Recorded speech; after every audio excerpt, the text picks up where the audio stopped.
Hey guys, welcome back to my channel. So today we're finally going to be installing some mods on my 3-valve. Today we're going to be installing a cold air intake, which is going to make me gain at least 300 horsepower, hopefully. Just kidding. But yeah, it shouldn't take too long. It'll probably take half an hour to an hour, if that. So let's get started. Alright, so here are our goodies that we're going to be installing. We have our 9-inch conical filter.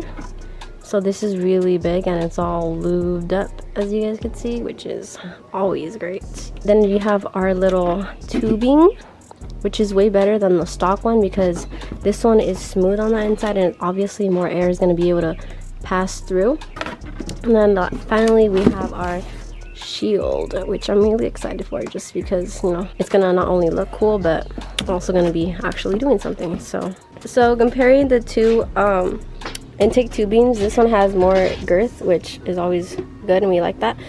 This one has more ridges and is way smaller compared to this one, obviously, so this one is going to be easier to let the air flow compared to this one. Now this filter is made out of cotton, whereas this one is made out of paper, and also this one's reusable, which is good for your bank.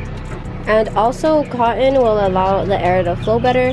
Just imagine how hard it will be being able to breathe through this, which is made out of paper. And also just look at it, it's musty as fuck. So alright, so let's go install our filter. I'm not going to really record the process because you could find videos on YouTube, and I'm pretty sure a lot of you guys have already done that. So let's go ahead and install it.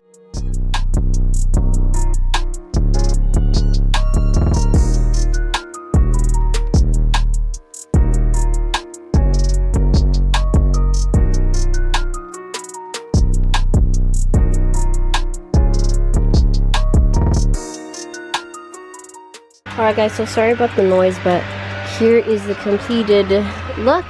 I'm in love with it. It just makes it more complete, makes it, you know, just, I don't know, I just love it. I love how big it is. And yeah, so for some of you guys that don't know, this heat shield actually protects from the heat of the engine that, you know, obviously the engine gives off. And yeah, I am just in love with it. It looks amazing.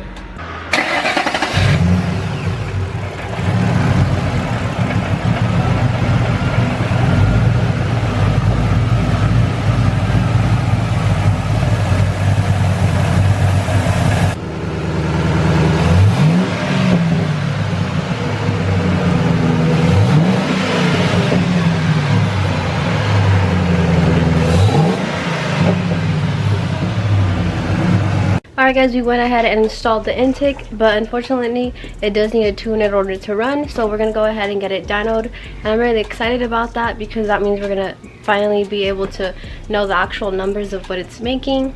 So this was just a quick video installing it. The next video will be me installing my short throw shifter that I have. So until next video, peace.